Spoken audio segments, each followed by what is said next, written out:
seberapa penting PAUD untuk anak-anak? Kadang orang berpikir bahwa PAUD itu tidak penting. Kami bisa ajar di rumah sendiri. Daniel Owen Podcast, datang duduk wora.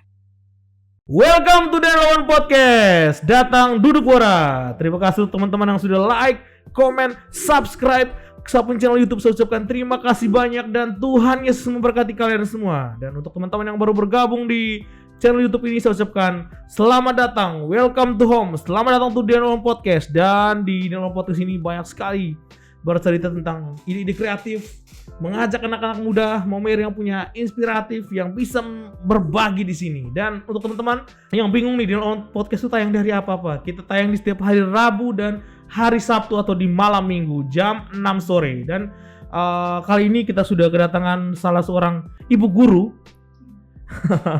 ibu guru PAUD yang saya yakin bukan guru tapi dia mengaku guru. Ada Kakak Lorena di sini. Oke, Kakak Lorena, selamat malam. Selamat datang di Daniel Owen Podcast. Beliau cukup sibuk. Oh ya, kami juga menghimbau ya Kakak, Okay. Kami juga menghimbau untuk teman-teman semua tetap mengikuti protokol kesehatan, tetap menggunakan masker, menjaga jarak seperti kalian yang LDR, oke? Dan di sini kita sudah menjaga jarak pastinya. Yep. Ada alkohol, ada hand sanitizer di atas, dan alangkah lebih baik kita buka masker karena jaraknya cukup pas lah. Oke. Kak, sambil Kak saja atau Ibu Guru nih? Boleh. Oke, lebih akrabnya Ya. Kak saja. Oke, siap. Nah, teman-teman harus tahu bahwa beliau ini adalah guru PAUD yang saya harus bilang gaul. Yoi, karena rambutnya merah-merah. Biar kelihatan awet muda ya. Oke, siap.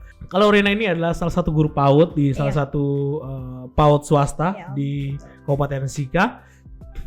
Dan saya rasa sangat penting. Kenapa? Karena mengundang beliau pada saat masa pandemi begini, sekolahnya online. Ya. Nah, jadi mungkin kita dengar beliau cerita nih.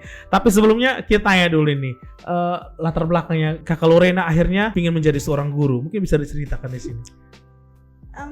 Kalau ngomong soal PAUD ya, PAUD itu kan mengenai anak usia dini, anak yang dari umurnya sekian tahun, terus nanti masuk ke jenjang berikutnya gitu kan. Jadi kenapa saya tertarik sekali dengan dunia PAUD? Karena memang saya suka anak-anak. Oke, siap. Tapi maaf, sekarang sudah memiliki anak? Sudah, anak saya juga sudah 2. Sudah besar-besar malah. Oke, siap. Jadi karena memang mungkin dengan karakter saya ya, saya orangnya memang ceria, suka tertawa. Coba tertawa lagi sedikit. Ya, mungkin kalau di podcast ini mungkin agak sedikit jaim ya Om Daniel ya. Oke, siap. Tapi kalau di luar lah. Oke, siap. Jadi saya kenapa tertarik dengan PAUD ini karena memang saya suka anak-anak ya, Terus saya tertarik belajarnya itu, perkembangan anak itu kan bagi kita perempuan, mama, itu kan memang sangat penting ya Om Daniel ya. Karena pendampingan dari anak, dari bayi, dari lahir sampai tumbuh kembangnya itu kan memang kita perlu mencari tahu. Jadi dari anak itu lahir sampai dengan proses pertumbuhannya itu apalagi kita sebagai mama ya, ini tidak menutup kemungkinan bahwa kita walaupun jalan kemana-mana ya, misalnya Om Daniel seorang anak laki-laki, tetap dari mana saja pulangnya pasti cari mama mana ya kan. Betul, iya. Nah, dan di situ kontak batin atau keterikatan batin nih ya antara seorang ibu dan anak tuh memang sangat dekat ya, sangat dekat. Itu terlebih dari misalnya pada saat kita dalam proses mengandung ya.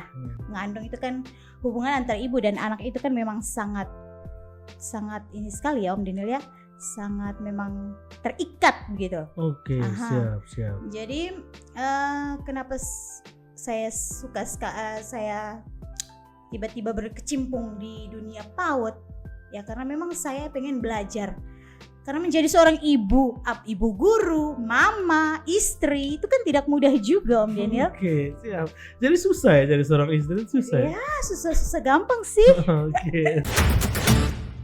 Kadang orang berpikir ya, kacamata orang kan kadang beda-beda ya. Orang di luar sana tuh kadang berpikir bahwa untuk apa sih?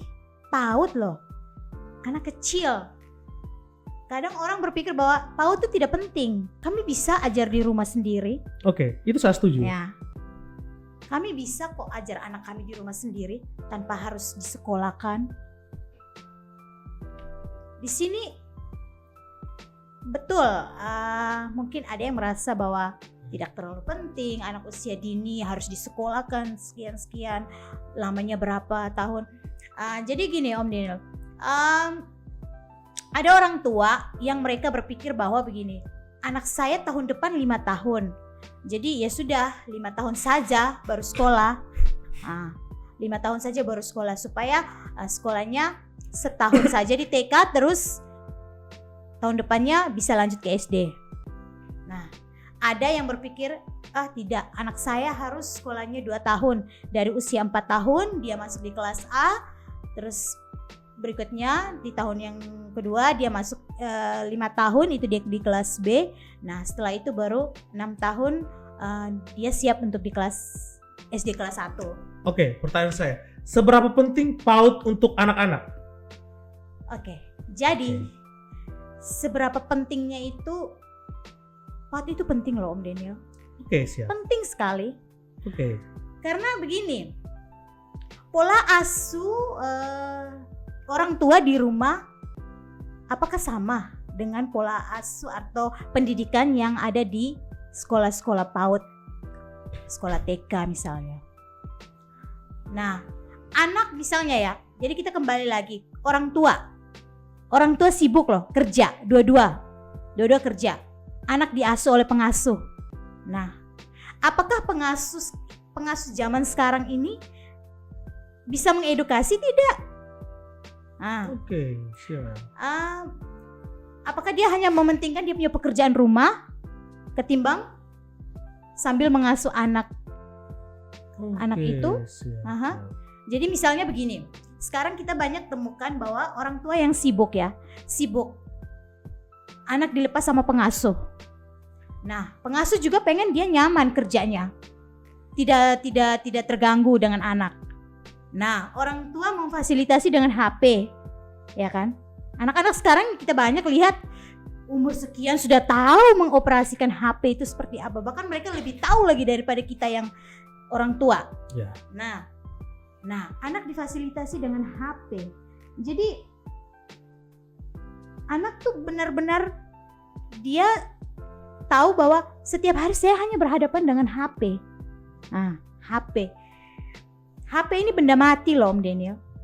Memang benar dia dari dalam situ dia mengeluarkan suara, bunyi. Kita melihat gambar. Tapi kembali lagi, apa HP ini bisa mengedukasi? Tidak anak itu. Karena banyak yang saya temukan, anak-anak saya Om Daniel, anak-anak murid saya, banyak yang orang tua yang memfasilitasi anak dengan gadget. Tapi mereka tidak tahu dampaknya itu seperti apa. Dampaknya Om Daniel, itu minim sekali anak untuk berkomunikasi. Oke, baik, siap. Jadi akan mengganggu komunikasi anak tersebut. Jadi dia nyaman kan dengan HP. Tapi itu kan artinya begini, bahwa banyak hal yang didapatkan di HP, di YouTube, dia bisa berkomunikasi dengan saudara-saudara melalui video call, dan sebagainya. Dan tanpa kita pungkiri bahwa gadget, media sosial, HP itu tidak terlepas dari kita punya kehidupan sehari-hari, dan itu sudah menjadi bagian dari kita punya kehidupan sehari-hari. Itu tidak bisa dibendung lagi, betul. Nah, untuk saat ini banyak sekali orang tua ya kita bilang mereka sibuk dan sebagainya. Ya mereka harus sibuk, mereka mencari nafkah, mencari uang, apalagi di masa pandemi seperti ini. Itu menjadi salah satu tantangan tersendiri. Nah, sebagai guru-guru PAUD, guru-guru muda yang kreatif di Maumere ini, cara-cara mungkin yang kakak mereka siapkan untuk menghadapi tantangan yang sangat besar kalau menurut saya, sangat besar sekali karena yang pertama faktor lingkungan sekarang dengan gadget dan sebagainya, faktor pandemi juga menjadi salah satu faktor yang membatasi berkomunikasi antar face to face. Itu sangat, saya pikir juga salah satu tantangan terbesar. Ada minuman yang sangat enak dari Sukaroti Momere dan ini bisa dicicipi kakak. Ini harganya cuma 15.000 saja untuk teman-teman. Jadi untuk teman-teman PAUD, anak-anak PAUD, adik-adik yang lagi nonton podcast di Lawan Podcast ini, kalian harus coba minuman enak yang di Sukaroti Momere. Dan di Sukaroti Momere itu ada permainan anak-anak kecil dan di sana tuh kalian bisa belajar di sana, kalian bisa daring di sana, bisa selfie-selfiean di sana, bisa belajar di sana sambil minuman-minuman yang sangat enak ini dan bisa main di sana. Karena di sana juga tersedia banyak sekali permainan untuk anak-anak dan harus ke sana lah pokoknya. Dan untuk teman-teman, minuman ini harganya hanya 15.000 saja. Oke, kita cicipi dulu ya. Dan sangat enak sekali minuman ini dan sangat recommended. Dan untuk teman-teman, kami juga ada berita bagus karena Cavino adalah salah satu endorsement kami dari awal. Mereka untuk saat ini lagi memberikan voucher gratis, tetapi dengan syarat. Yang pertama, kalian harus kumpulkan bungkus Cavino setiap kali kalian minum. Bukan saja Cavino, ada ketumbur gajah, Cavino juga ada beberapa brand dari ya? Betul. Jadi tinggal kalian kumpulkan bungkusnya saja. Kalian bisa tukarkan di toko-toko terdekat, toko-toko yang punya yang bisa jualan Cavino ini, kalian tukarkan di situ. Dan itu kurang lebih kalian akan dapatkan 1 renteng. Kalau kalian tukarnya 30-300 lupa namanya. Tapi kalian coba tukar di sana dan itu kalian bisa dapatkan kopi gratis di sana. Kakak Lorena, penggawan sudah mau mampir di Lawan Podcast dan ini mungkin terakhir. Mungkin Kakak Lorena mungkin berbagi kisahnya kakak di sini, tetapi satu motivasi saja. Karena saya dari awal kakak menceritakan bahwa kakak menikah muda, itu saya sangat tertarik. Kenapa? Karena di saat banyak sekali orang menikah muda di usia 19 tahun, tetapi pada mereka memutuskan untuk berumah tangga, akhirnya ada juga yang berhenti, akhirnya putus, cerai dan sebagainya. Tetapi kakak bertahan terus, mulai dari nol, lagi hidup dari nol, akhirnya pas punya suami baru milih untuk kuliah dan sebagainya. Dan sekarang bahagia karena mendapatkan pekerjaan.